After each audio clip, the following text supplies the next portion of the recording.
Need us to understand that, the silver lining behind the whole COVID experience is that we had our routines and our lives were predictable and everything seemed manageable.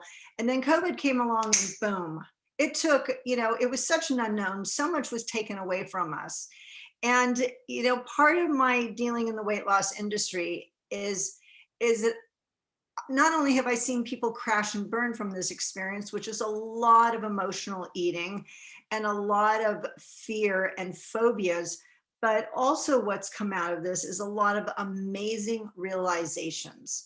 And one of those is understanding is that when we have a routine, it gets really comfortable and predictable and we don't have to think.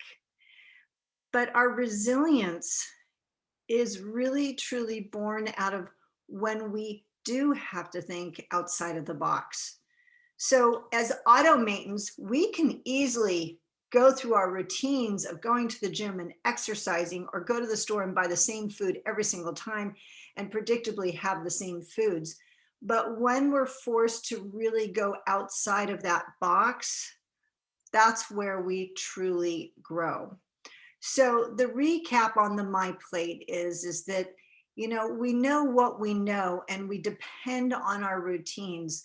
But when things happen in life, we've got to learn to get way outside of the box. And whether that means being super resourceful or it means trying new foods we've never tried before. I think one of the most fascinating aspects is that when I go to farmers markets and I watch people buy their produce, they're amazing. I appreciate, respect these people buying their produce, but it baffles me. They'll come along and they'll say, no, take off the greens. I don't want the greens. Well, that's actually the most powerful part of the nutrition of the food. And I appreciate the farmers will take it back and compost it. But what's really cool is that's nutrition that people are disregarding, completely throwing away. So when we think about that balance of My Plate, we really want to get outside of our comfort zone of foods that we've always known. For example, if you've always been a meat eater, then to start really thinking about plant-based proteins as an alternative. Or if you have your routine with certain vegetables, to start thinking outside of the box of different vegetables or different parts of the vegetables that we didn't think of. And when it comes to grains, really exploring grains. I mean, quinoa is super popular and I think that's great. But when you buy small bags at the market, the prices are really jacked up, which means then you look at buying big bags that are cheaper at alternative markets, other than your conventional Ralph's, Vaughn's, Albertsons, those places, or going more old school, looking for things like barley, the groats. They're a wonderful, truly meaty grain, a lot of texture to it, not high on the popularity list, but a heck of a lot of nutrition and an alternative source to create more variety in our diet. So the value of My Plate is the intention, the goal to create balanced nutrition, to have variety in our diet, but really to think beyond the same old, same old. When it comes to the meal planning aspect, folks, why do I want you guys to do this, to go through this exercise? Well, whether it be today or in the future, we want to have the skills and knowledge. That's why you're here at the university, to gain the skills and knowledge to understand the application of variety in our diet. That when you give me a list of all your breakfast items and I've got eggs here and eggs here and eggs here, where's the variety in that? It's the same protein repeated. So that's where I appreciate you coming up with beautiful dishes and ideas, but we need to think outside of the box. It's just like if we were to have a conversation about travel, I can't go anywhere right now. I pretended to go to Hawaii, and out of curiosity, I researched it. And it was an epic failure for a variety of reasons. But just because we can't do it doesn't mean we cannot explore it and learn and acquire more information. So when you guys were giving me your breakfast and snack options, if there was repetition does not exemplify unique. and I will have deducted points from that. But you guys gave me a lot of information, so I'm not nullifying the whole project, the whole assignment of the two. I'm just going to deduct some points for that aspect, but I look at the other parts for their value and contribution and following directions. Some of you were absolutely amazing at understanding your barriers and how to get around them. And that's really, again, getting outside of the box and really looking for resources to take ourselves to a whole nother level. Okay. Now, nutrition itself, and this is, if you have not been with me in the nutrition class, the nutrition is the foundation of human life. Okay. Human beings would not exist on this planet Earth if we did not have nutrition. If you really go back in time, prior to the Green Revolution of post-World War II, we did not have the most perfectly balanced plates either. This is a more recent concept, okay? Yet human beings are still here. So that's why it's not the end of the world. It's just we finally have come to realize our nutritional choices and how they influence human health and how the variety really fortifies our health. Now, the difference between pre-World War II, when there was less variety, and post-World War II, where there's more variety, is that we have more processed artificial foods today. And some of those are convenience items that I really appreciate and respect, and some of them are really disruptive to our health. And so that's why we've had to really focus on educating people and helping people expand their knowledge base of what nutrition means in terms of variety. But there were obviously, when you go back over 100 years, when people ate seasonally, there were time periods where people would experience extraordinary constipation in the winters because they lacked the really high fiber foods to keep things moving through their digestive tract. And that created food fads back in the 1800s. So there's always been this kind of tug of war relationship with nutrition. So today, where we're at in 2021, we do want to focus on a balanced nutrition because it is what truly fortifies the human body. It is what fuels the body. And in an environment rife with carcinogens and lifestyles that are counter to the function of a human being, meaning sedentary, we've got to fortify ourselves as best we can. All right. So, but that's why we're going to focus on 5 topics, because there are 5 aspects that influence the health status of the human body. Nutrition is foundational, but it is one of the 5. Now, nutrition influences exercise. Absolutely. If you don't have the energy, you're not going to have the motivation to exercise. If you are planning on going and doing a lot of strength training, muscular, intensive events, then if you don't have the nutrition, you're not going to be able to repair those muscles, and that can be disruptive in the process. So as we go through these 5, I need you guys to really be critically thinking about how they influence each other, because it constantly is going to become, nutrition was a one-way street. Now with exercise, it's a two-way street. And now when we get to sleep, it's going to be a 3-point intersection. When we get to stress, it's a 4-point intersection. When we get to mental health, it's a 5-point intersection. Okay. There's a lot that converges and influences each other in the journey. Now, what I'd like to start with is for you guys to take a moment and please comfortably sit in your chair. And I want us to do a body scan, okay? And some of you may do this, some of you may be aware of this, or some of you may be like, what the heck is she talking about? So sitting in a chair comfortably, I want you guys to have your feet flat on the ground. I want you to go ahead and let your arms go to the side. And if you want, you can work through with me on this by closing your eyes and listening. And there are meditations out there that take you on this journey also, but we're just going to take a moment to check in with our bodies. That as you're sitting here, I want you to make sure that your back is straight and that you feel from the top of your head like a rod that's going from your head down your spine and through your back. You're doing this because I want you to check in with your posture. What is your posture? Are you crumpling forward, backwards, arching at an angle? Are you feeling the flow of energy that goes from your head through your spine down to your hips, that extends through your legs, down your knees, ankles, and into your feet?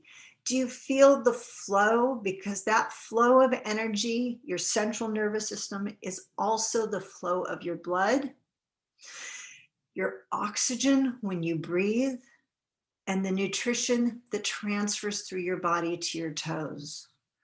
When things come up, they're going to come back to your lungs and be expelled out of your body. When you start from your head, I want you to roll down your neck and out your shoulders to your arms, your fingertips. Feel your shoulders, rotate them up and back. Feel them connect to your spine, your scapula to those shoulder blades. Same thing. To be able to find a supportive structure, because when we collapse forward, folks, we start to defeat the structure of our spine. We start to, as we concave, we also influence the airflow in the human body. And as we impact the airflow, we impact the heart impacts the oxygen delivery, the nutrient delivery, and the exit, the cleansing of the body. So periodically sitting up straight, rolling the shoulders, checking in with your spine, feeling those points, feeling the energy go through your legs, wiggling your toes.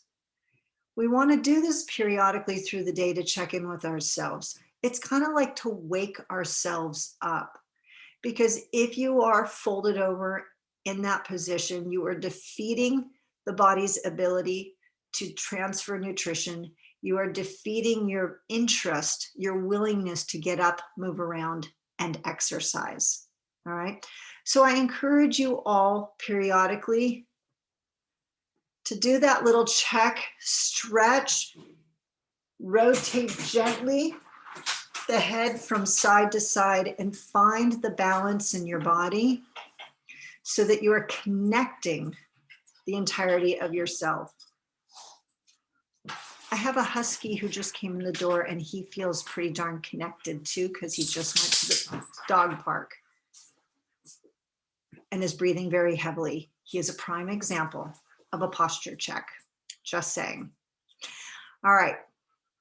So that's what I wanted to share with you guys, is just to slow down and connect with your body. Now, once again, I'm going to say this one more time, and you know what? I will go ahead and post a really good body scan. It's for free on the internet, called The Honest Guys. I like them for meditation, but they have one where you do a body scan and you listen to your body. This is powerful, folks, because I think we'll do this as one of our exercises. I got to write this down.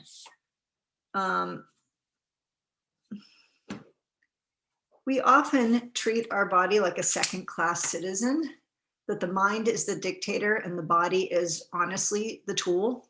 And it's really sad to think about it, because we're one unit and we really want to listen to what our body has to say, whether it be aches, pains, discomfort, stress, indigestion, hunger, whatever that looks like.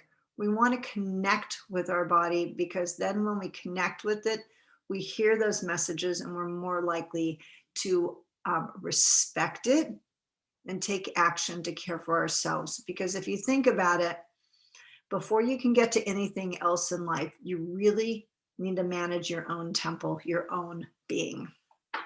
All right. When we talk about exercise, some of you may be like total pros on kinesiology. And if you are, I bow to you. Because my relationship with nutrition is with exercise, is founded in nutrition. And some of you come from a different angle. But I just want to review the nutrition aspect, integrating these two together. what their relationship is for human health. Cardiovascular, folks, is the delivery of blood throughout the body, initiating with the heart and being pushed through the body with the function of the lungs to deliver oxygen, which is, as we said, disseminated through the body along with nutrition, and then the CO2 exited out.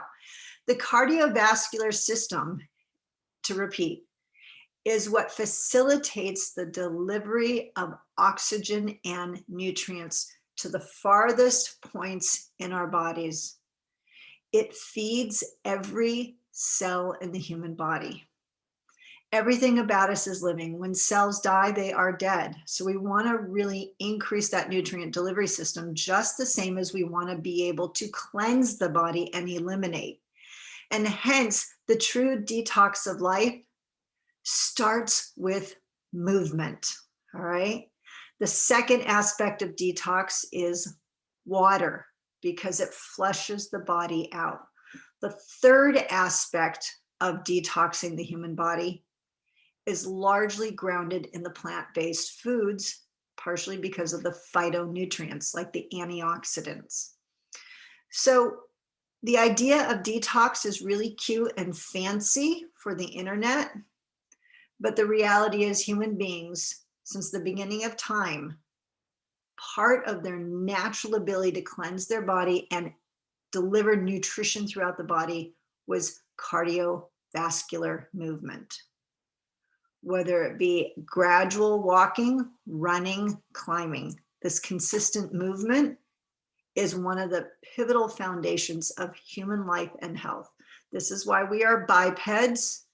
We can run, we can climb, we can lift, we do what we need to do. Your second aspect of exercise is strength training. And strength training is vital, not just to be wicked cool at the gym, but strength training is vital in the sense that what if you need, what if you're moving furniture around and there's no one to support you? You want to have the autonomy and independence to be able to do that. What if you go to the grocery store and you need to load your groceries from the cart into the car? Or like me in college, you walk a few miles with those bags of groceries to get home. We want to have the strength and independence to perform these functions. There's a very powerful psychological aspect to strength, which is that independence gives us our sense of autonomy and ability to do things. And that is part of our driving force. Strength training is also vital, as you might have read in your module. It is vital because it increases very active cells, and active cells burn more calories. So it becomes part of a weight management conversation. When people are trying to gain weight, I will reduce their strength training for this reason. Lastly, flexibility, folks. Flexibility is partially tied to posture because you want to be able to get the aches and the pains out and from developing in our bodies. So it is not only light stretches in the morning, like sun salutations when you wake up, but also stretching post-exercise to help elongate the muscles to reduce the likelihood of contractions and muscle pains. All right. Flexibility is incredibly vital in life because especially when we have accidents like falling, the more flexible we are, like a little Gumby doll, we are able to respond to that fall rather than being rigid and experiencing greater pain. Now, these experiences of cardiovascular strength training and flexibility, they come in really great in the past if we had this vision of going to the club and getting on the treadmill and doing the Zumba class, and then going to the weights and lifting weights, and we had the yoga class to work on flexibility and stretching in the mats, and that's really great. But when that was taken away from us, a lot of people got stuck looking at it and going, what do I do? Yet the knowledge is there. We're comfortable with that rhythm, that routine, but we got so comfortable with the routine, we forgot that there's actually life out there and the ability to do things. So when people talk to me about the idea of like, during COVID, they said, well, I want to do lift weights, but there are no weights on the market. They were all bought up. That's when we really want to think outside the box as to what else is available. Oh my gosh, Benty, no worries. Appreciate it. Um, so we've got to really be, this is part of our adapt and overcome conversation to adversity, is that strength training, folks, does not have to be in the gym. We really just need to be active, which means that if you're going about your day and you go into the kitchen to make lunch, stop for a moment. Whether you grab a bag of beans or rice or a can or a water bottle, you can do lat pull downs, you could do bicep curls, you could do triceps, you could do anything and maintain activity and strength training. A lot of people have, evolved with this concept that we have to have large blocks of time for exercise, which is part of how in the early 2000s, the whole weekend warrior concept really gained momentum. Odd. We're not humans only on weekends. We're humans 7 days a week. So we really want to think about outside of the box, not depending on the gym, whether it's there or not, but really thinking about how can we honor and respect being human by increasing our movement and exercise and strength training and flexibility so that there's frequency, not only across the week in terms of number of days, but there's frequency within the days to get moving, stretching, revising our relationship. When you guys look at your exercise plan, I made a note somewhere that it doesn't have to be blocks of time when you develop your plan. It could be in increments.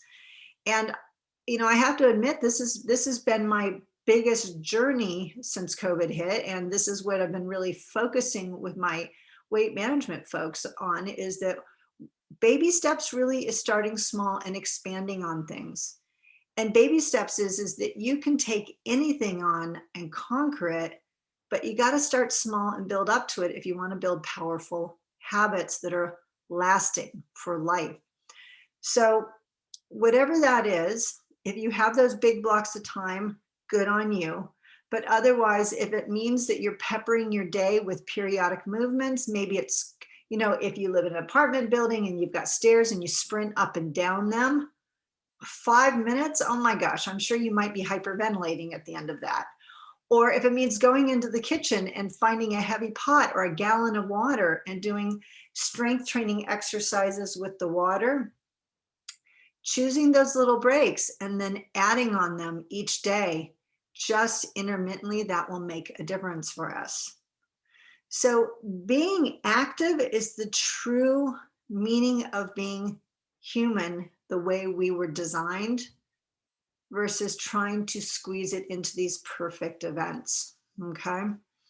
Now, when we do develop an exercise plan, as I said, we really want to focus on frequency. One of the most important things to do is to focus on multiple days a week, meaning 7 days a week.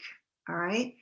Because think about it, human beings were not, I appreciate the concept of days of rest, and that actually has a powerful relationship.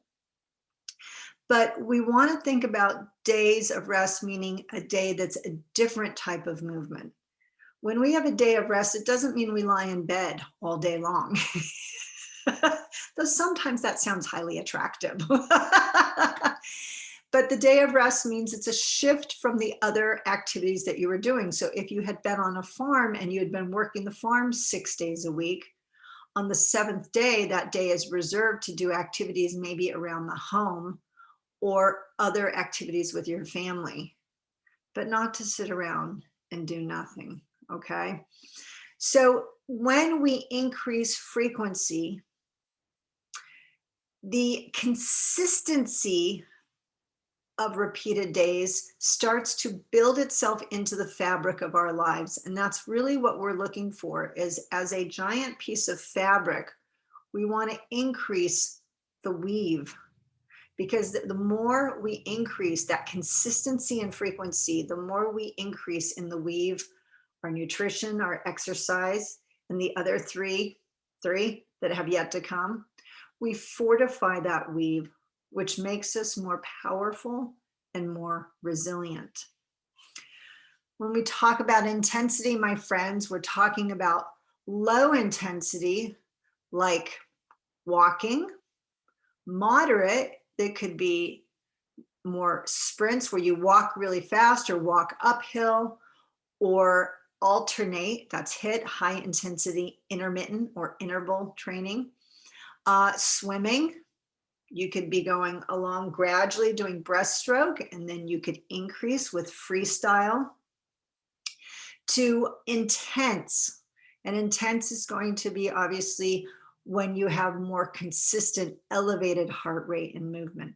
We want to have variety in our diet because variety stimulates the hearts, the lungs, the muscles, increases blood flow, nutrient delivery, and cleanses the body. As I started to mention before, the time, the duration is dependent on what's appropriate to your schedule. But when we look at the overall health value of a person, folks, a person who has 10 minutes multiple times through the day is actually going to be more activated and overall a healthier relationship than a person who only exercises once a day for an hour or two. Because if you think about it, the active person who keeps peppering their day with activities, go to the kitchen, lift some water bottles, go to the bathroom, drop and do some push-ups, these constant little movements, that becomes habits. They become habits, a part of the lifestyle. Whereas these large increments, though they're really cool, they are a hobby. And when something like COVID comes along and it collapses, now they have no habits. Do you guys get the distinction on these? It's really big. The time duration. Sorry, wrong there. Okay, the type. So what I mentioned before, the variety is vital because the variety activates the different aspects of human life, which simulates, both of them, stimulates the different aspects of the body and simulates what life really is like. So it's kind of interesting. I don't know if you guys noticed, I went ahead and put the clip in Rocky #4, and I thought it was just kind of a really great point. If you were savvy to this movie, it's the, you've got one character who's training with elite equipment and lab technicians and specialist kinesiologists and all these people who are training this guy for a boxing event, and he's got the best of the best. And then you have another person who is out in nature, running up, mountains, moving rocks, just doing everyday life activities. And both of them are achieving optimal health. But one is, I like to say, canned in a facility, and the other one is really thriving, resilient, and a part of life. One has an objective of winning an event. The other one is about a comprehensive experience of success with life. It's an interesting, the psychology that comes into play with this. But I like that clip because the point is, we don't have to have these fancy constructs. What we really need to have is the relationship of movement and activity in our everyday lives. And that's where we're going to achieve the greatest health. Okay. So this is what I want to do, but this is, you guys, how many people do we have today? Hold on a second. Okay. What I want you guys to do at this point is I really want you to kind of think outside the box and come up with a list of different ideas for exercise that you can generate together as a group and then share with the group for how we can think outside of the box. I challenge you guys to test these out. When you develop, and this is the catch, is that when you guys develop your journal for your assignment this week for exercise, I went easy on you guys and I said plan 1 and plan 2. Normally I would like to have people do 4 plans.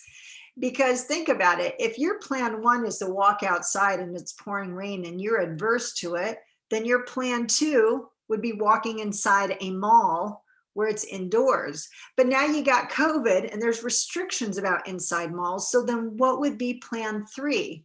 Well, plan three, I know, would be something like a Leslie Sansone video, where you watch a video where you're walking in your living room, simulating the experience of walking, but utilizing a video to aid you in that process, to inspire you, to promote you.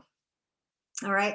So I want you guys to come up with ideas and varieties so that you can expand on your exercise plan, things that are thinking outside of the box, things that are realistic for you to tackle.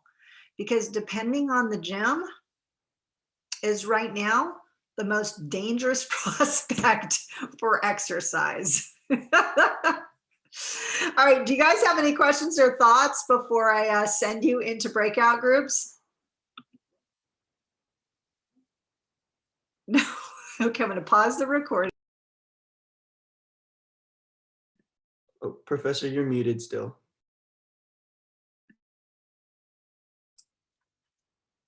Yeah, I'm muted, I know. I'm so good at that. This is the fantastic part about this is that, you know, you guys just bringing your personal experience and expertise to the table to expand ideas. And that's why I really like the breakout rooms versus you guys doing the whole online experience by yourselves. But now for the benefit of our friends who cannot join us, I've got it on recording and let's share these different ideas. So to recap, the conversation is thinking outside of the box, how to generate more movement in our lives to truly fulfill the meaning of being human, our biped experience of working our bodies in a powerful and positive way, but without requiring things like the construct of a gym and the finances that go hand in hand with that. So what do you guys have for me? What can you start sharing? And do you need me to call on you individually, or are you guys prepared to just start? Yes. Okay, got it. All right. Jacqueline, you want to start the conversation? You want to share something with us? Throw an idea. You don't have to do everything, but just throw something out there. Yeah, sure. I was just talking about how I personally ended up buying a jump rope because I despise running. I can't take it. I can't go for more than 10 minutes maybe. And then I just get nauseous and then it's just bad. So I switched over to jump roping and it's been really good cardio and a substitute as for running. So it's been helping me out. Fabulous. You know, Jacqueline, what's really cool is that you chose something that I like to say is old school, meaning it goes back to our childhood, the idea of skipping rope. Really awesome. And I like this because it's something that you can do independently. You've got a jump rope, you can take it with you anywhere. As you guys can attest, it's not easy. I try to jump rope, I will be face down. But I really like this. Oh no, sorry, go ahead. No, so Jacqueline, here's my question for you. It's funny that you bring this up because I have a friend who just said the other day she's taken up jumping rope also. And she was talking me through, because I'm like, she says jump rope to me and I'm like, ugh, no way. But it was intriguing because like you, she started on that journey of building up that skill set with jumping rope. And I think she had said that she got like, a jump rope for $7 or something that's adjustable. That's fair. But I think what's really neat is that when we're really creative, we can even create a jump rope on our own, right? Because whether okay, excellent. So Jacqueline, have you tried doing that? What do you mean? Sorry. Oh, of making your own jump rope. Oh, I haven't tried it personally.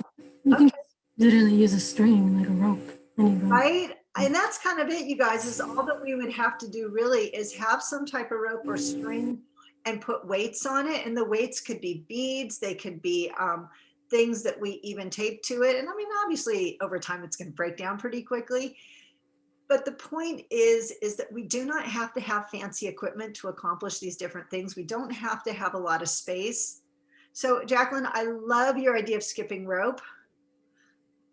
I'm emotionally working up to doing this as an exercise for me, and I'll get there, but I'm not there, but I'll get there.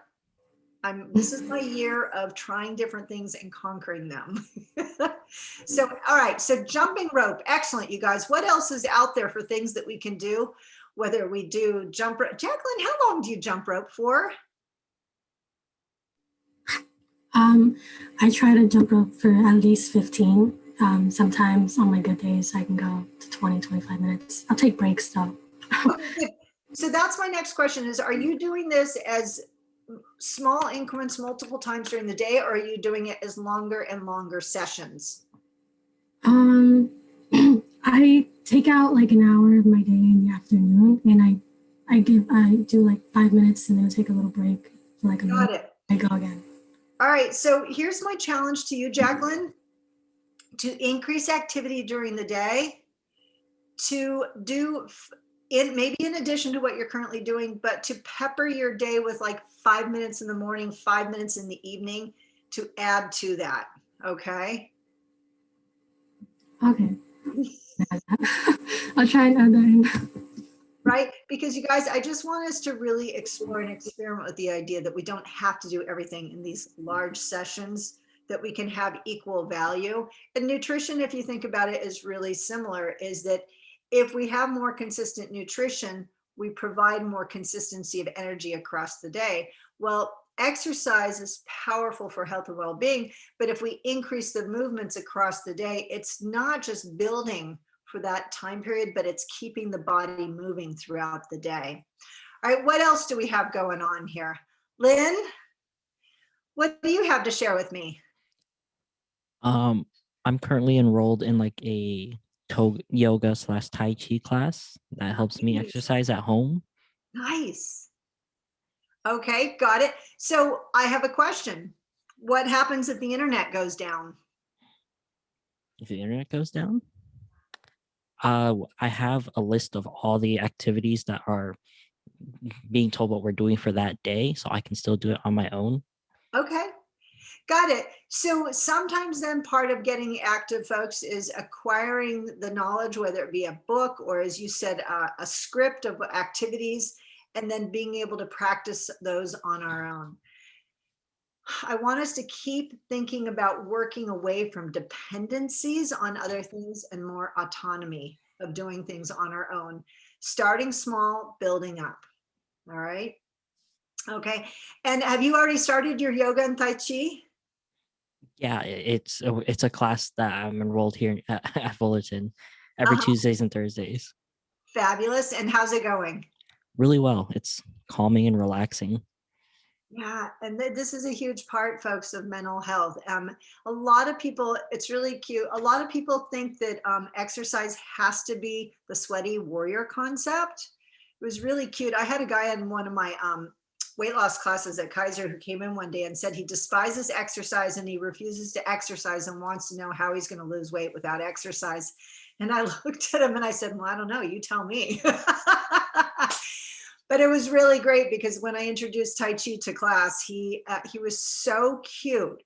He was so excited. He loved it so much that when he left class, I could hear him in the hallway going, wow. And I'm like, cool, dude, except we are on the floor of the maternity ward. Just really not the place or time to be screaming, but hey, beside the point.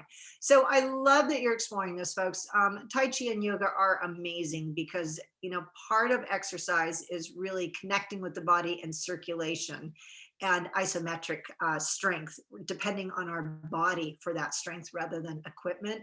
So absolutely brilliant, no matter what our age. I'm a huge advocate of both of those being a part of our routine, whether we're training for a marathon, a triathlon, or we are practicing self-care. Excellent choice. Okay. Alexa, what idea do you have to share?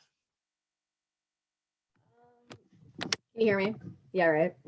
You can hear me? You can hear me? Okay. My group, one idea was like just like walking your dog. Okay.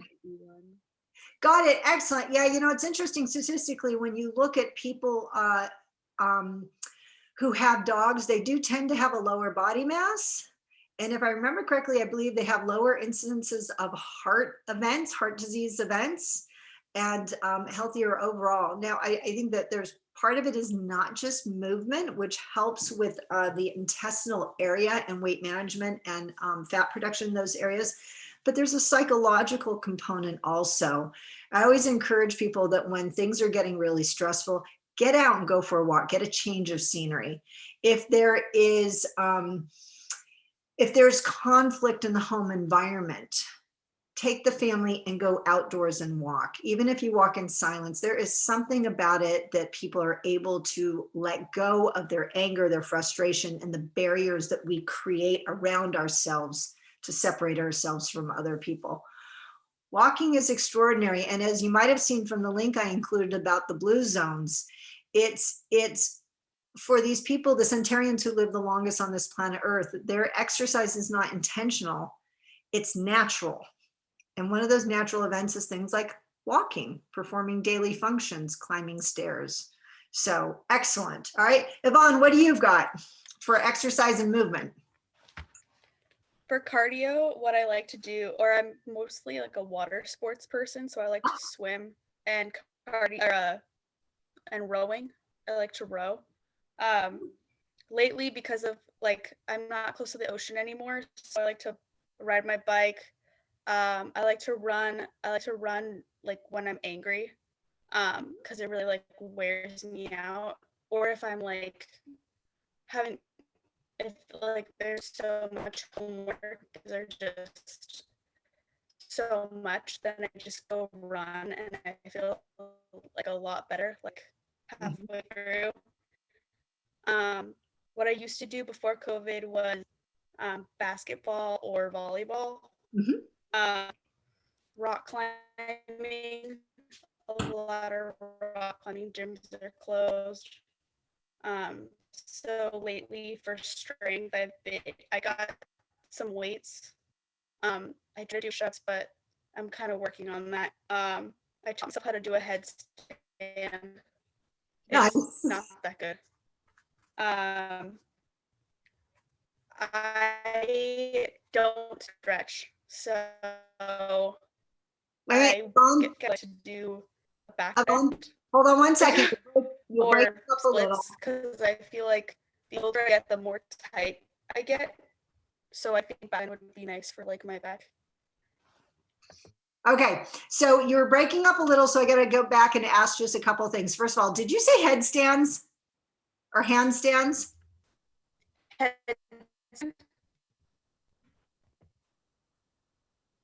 Yes. Okay, I know you're so cute because you're like, what's going on? I don't know what it is, but each time we come up with that conversation of head or handstand, it freezes. And I'm like, dang, I'm sitting on the edge of my seat. I wanted to know about this. So first of all, okay, I am not worthy. You are a very active person. But you said something really powerful that is going to play into the conversation, folks, when we get to the stress management. Is the functionality of exercise, headstand. Excellent. Gosh, dang. Okay.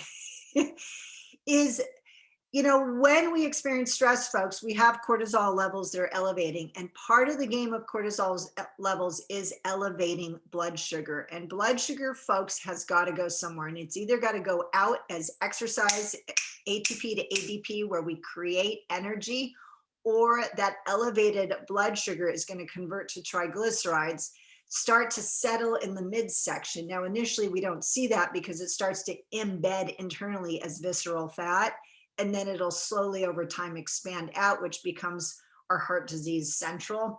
So, Yvonne, that's really powerful. What you're talking about is a stress management tool, folks, is to move, whether it be Lynn's version of Tai Chi and helping the body find its balance and cool down, or in the case of Yvonne's, getting out there and burning off that elevated sugar in the bloodstream. Really powerful. Way over my head. Because I'm just kind of like, yeah, I'm amazing in my little world of going for a walk. And yes, rowing, totally got it. My daughter did crew. So amazing, beautiful experience. Wow, talking about connecting with water. Yeah. Coastie, think about Coast Guard. Okay, all right, let's see, who else needs to share it? Daniel, why don't you, oh, Daniel, should I put you last? No. Okay, Daniel, what would you like to share?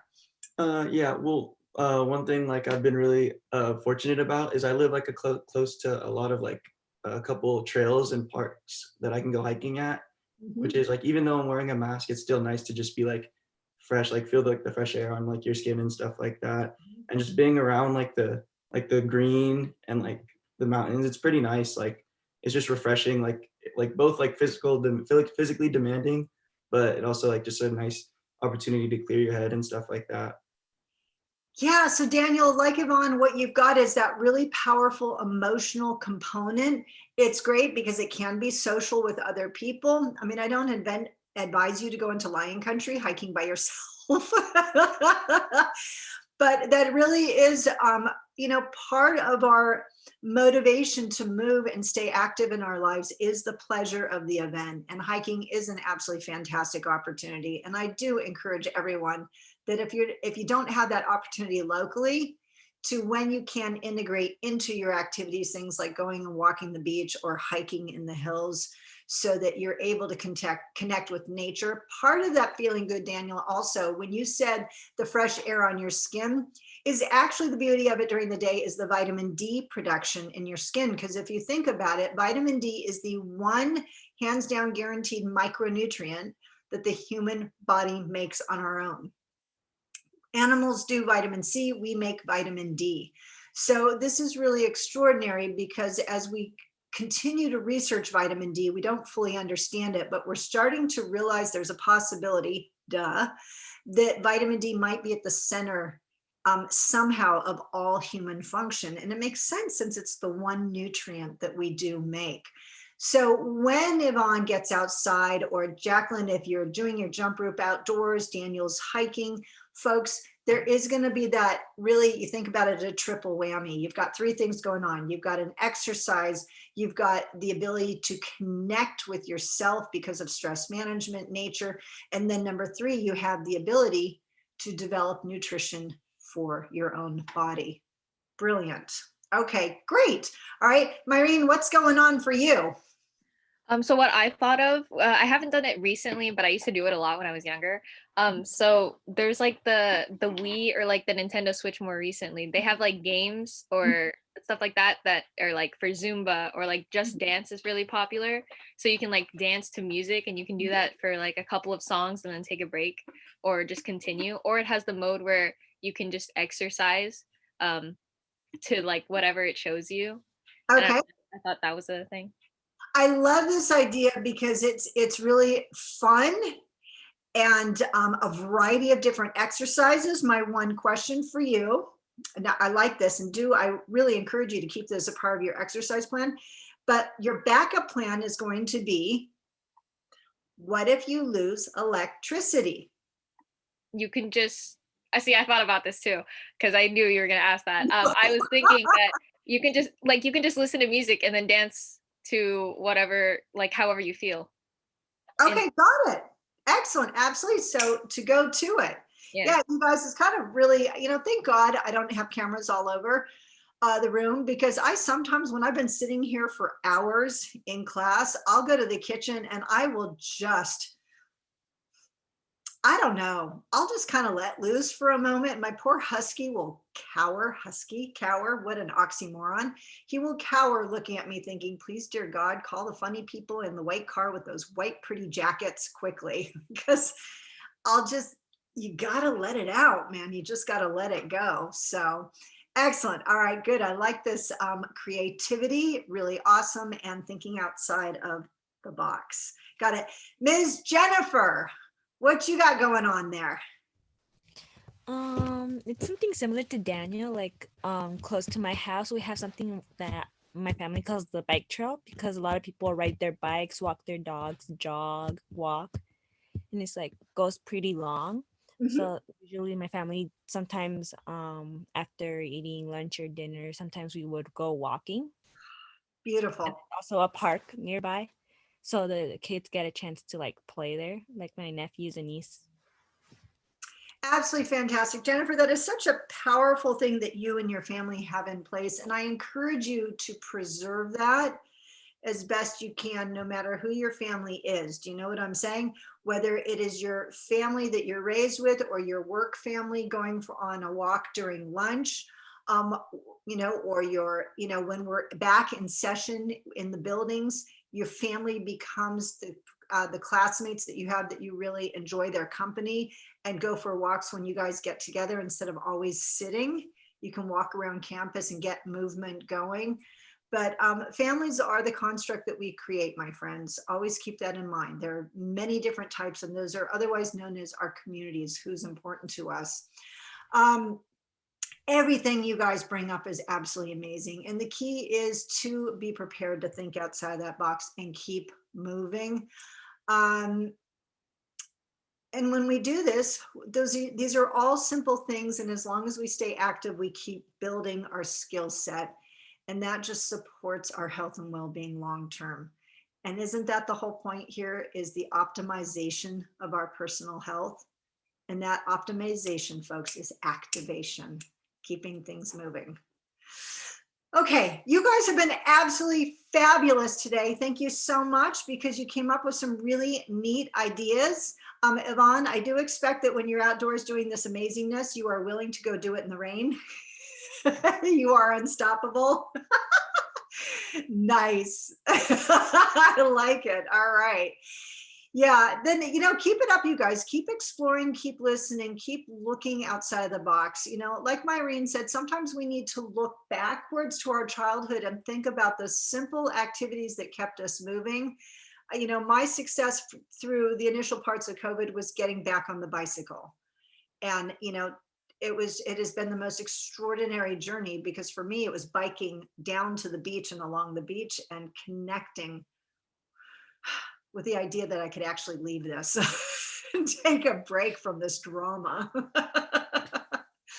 All right, I will post the recording of this for everybody to review. If you have any questions, as always, please text me. And then if not, Canvas message me. And God forbid, if you email me, I will find it somehow, some way.